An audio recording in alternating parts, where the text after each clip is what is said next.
Bastard, কিছুতেই না। No, never. কমলের বাবা যদু মিত্তির একটা অত্যন্ত বাজে লোক, হাড় বজ্জাত লোক।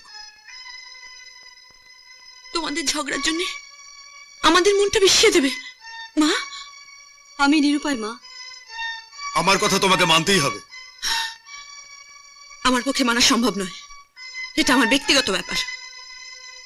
এটা আমার বাড়ি, প্লিজ ডোন্ট ফরগেট। আমার বাড়িতে আমারই কথা চলবে। আর যদি আমি তোমার কথা না মানি, তাহলে এ বাড়িতে তোমার কোনো ঠাঁই হবে না। তার আর দরকার হবে না। তুমি? হ্যাঁ, আমি সবকিছু ছেড়ে ওখান থেকে চলে এসেছি। ওদের খামখেয়ালি পনার শিকার আমরা হতে চাই না। আমরা নিজেদের পায়ে দাঁড়িয়ে আমরা সুখী হব, আমরা নতুন করে ঘর বাঁধবো। খবরদার, আমার বাড়িতে বসে আমারই মেয়েকে ফুসলিয়ে বের করে নিয়ে যাবে, এ আমি কখনো বরদাস্ত করবো না। অনুপমা, এসব যদু মিত্রের ষড়যন্ত্র। বিশ্বাস কর, ওরা একজোট হয়ে তোর সর্বনাশ করতে চাইছে।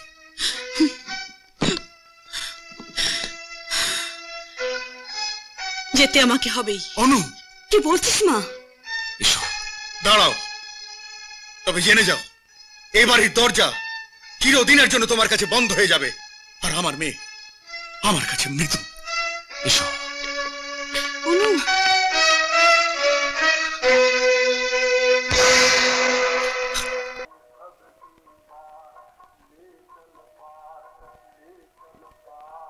কি হলো? এত গম্ভীর ভাবে কি ভাবছো ইন্দ্র? কমলার অনুকে দেখে আমার কেমন যেন মনে হয় জীবনে প্রেম ভালোবাসার মূল্য অনেক। জানো, জীবনে একটা কিছু করতে চাই। নিশ্চয়ই প্রেম ভালোবাসাকে উপেক্ষা করে নয়। জানো ইন্দু, আমি ভীষণ একা, এমন কেউ পাশে নেই। জীবনে এমন কাউকে পেতে চাই যে আমার এই শূন্য জীবনকে যথার্থ পূর্ণ করে দিতে পারে। পেলে তোমার মনের মানুষকে? হ্যাঁ, পেয়েছি। তুমি সেই মনের মানুষ।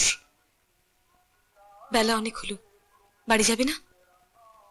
না, যেতে মন চাইছে না। তুমি ভীষণ ইমোশনাল। তুমি নও? জানি না, সামনে ছবির এক্সিবিশন, আমার অনেক কাজ আছে, আমি চলি। আরেকটু বসো প্লিজ।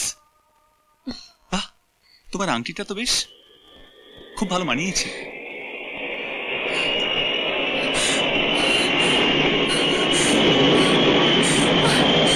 কিন্তু কি হয়েছে তোমার?